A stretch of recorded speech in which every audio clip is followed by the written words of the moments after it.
It's that time of the week where we take a look at what has been happening in Dokkan Battle on this week in Dokkan Battle. Reminder that if you're not subscribed and you like these videos, maybe you see yourself coming back to this channel every so often, hit me with a subscribe, man. It helps a lot. We're almost at 1,000. That's crazy. As well as a summary of what's been happening in Dokkan, I want to also record my stone count because, as you know, I only really spend the $8-ish a month on the subscriber pack, which gives you about, a 5 stone boost per day for the month. I'm at 1465 stones as of right now, so if you haven't spent anything since the worldwide download celebration, you should be in this ballpark, give or take, knowing that I have some missions I still haven't done. I have some SRB and ESRB missions that I cleaned up while Dokkan was in its dry period, so give or take. And that's my question for this video. Have you spent it all? Are you doing a great job saving? Are you not saving? Are you just kind of, playing it by ear? Did you pull on Gohan and Piccolo? Did you pull on Vegeta? Did you pull on Slug? Are you going to pull on the Heroes units? I'm personally not, and we're going to talk about why I said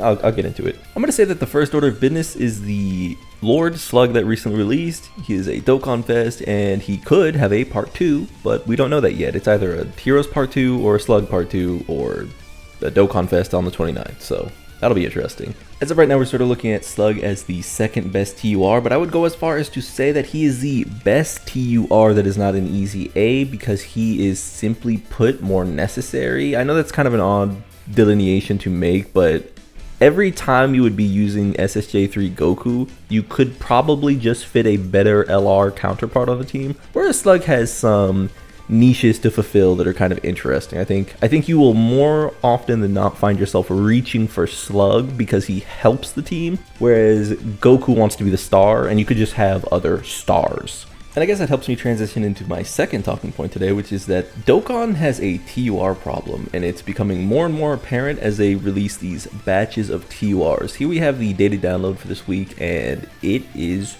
pretty overt who is strong and who is not, and typically the ones who are strong are not trying to be selfish. There are some standouts like the EZA Mecha Kaibara here who have great numbers in theory, but there's a lot of conditional value you need to get out of a certain amount of orbs obtained per turn, with also some rainbow orb changing, so I guess you could say that it is not that unreasonable. It's just one of those cases where I'm putting so much of my effort into making this character look great. What does that look like in 2 months?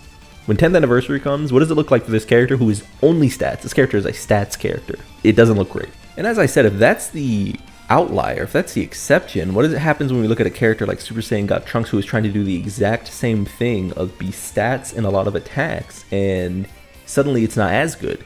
Because I don't think this character is as good as Mecha Kaibara in any respect.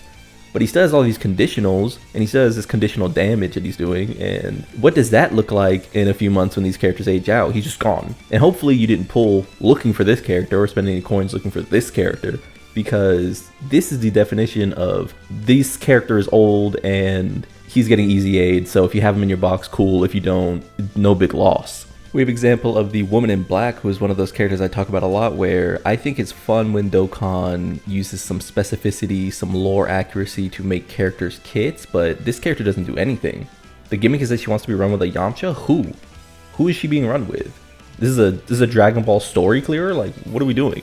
In case in point, we get to the free-to-play EZA Toa, who is arguably the best EZA of the batch, of the Heroes batch at least, and the Strength of Bojack TUR, who is, again, might be the best EZA that released in this entire batch, not including him in the Heroes list.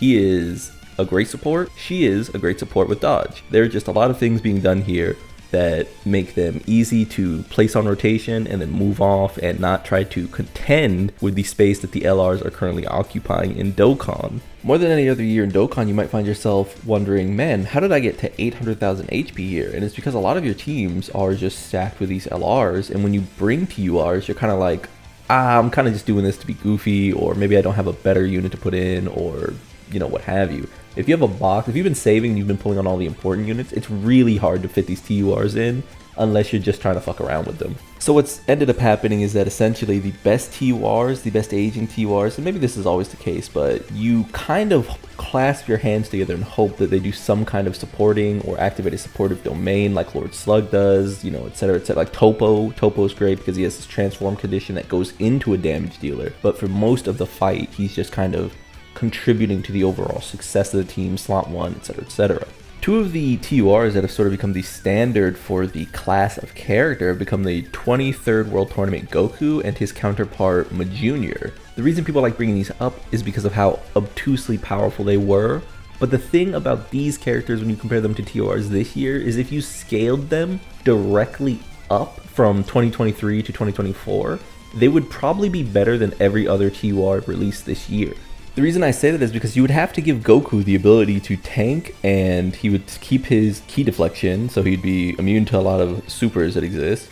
He would be dodging with your hidden potential build, typically. He would be scaling, basically untouchable by any boss in slot 1, and he would be doing more damage, super effective against all types, with a revive, with support on the revive condition. All of these things that, when you compare them to the Goku and the Fat Buu, for example, you're like, wow, now that I think about it, even though these characters are reliable, even though they're great for, this year, these characters are insane. Like, Piccolo and Goku were scaling into damage that rivaled the best LRs in the game at the time. And while that damage has certainly spiked and, there's been a separation of LRs and TURs, if you're going to be a damage character that has only moderate amounts of team assistance, you need to be a damage character. And that's where we move on to Jr., who was anyone out damaging Jr. in 2023? I don't think so. And he's a TUR. He was doing insane damage, turn 1, turn 2, turn 3, like anything, with one of the best active skills in the game if a stage had multiple characters. So he's the World Tournament character. It's why the main talking point of this video is, can you tell me, was any character released in 2024 that is a TUR better than immediate release 23rd World Goku and Jr.? I don't think so, and I don't say that disparagingly. I think every TUR this year has been pretty good or great, but were they them? I don't know. I don't know if I could say so. And last but not least, we have the strengthened 3rd and 4th year anniversary units, and it has solidified to me the point that a lot of these characters could definitely use a way to access this style of buff. Imagine if we just got a token that when maybe you could only place it on one unit. Fine. Let's say I love Majin Vegeta, the Int Majin Vegeta. I want to give that character 800%, 1000% crits, etc. Maybe I just get a token that says I can keep it on this character and he's buffed until I take it off. And it's like adding gear to something. It's like my own personal mini EZA. This would make the game so fresh. But instead, even though this is a sandbox game, even though they don't put out hard fights every week, even though they don't put out hard missions every week, we're just waiting for this strengthened boost, kind of like this featured unit boost, when this seems so obvious. It means they can do it. It means they could give us the ability to just pick a unit and have fun, but instead we're just tied to EZAs and no gear and no boost and no good hidden potential system, etc., etc. This is so cool, and I hope this is a learning lesson. I hope this is a lesson to be learned from them, that we want this.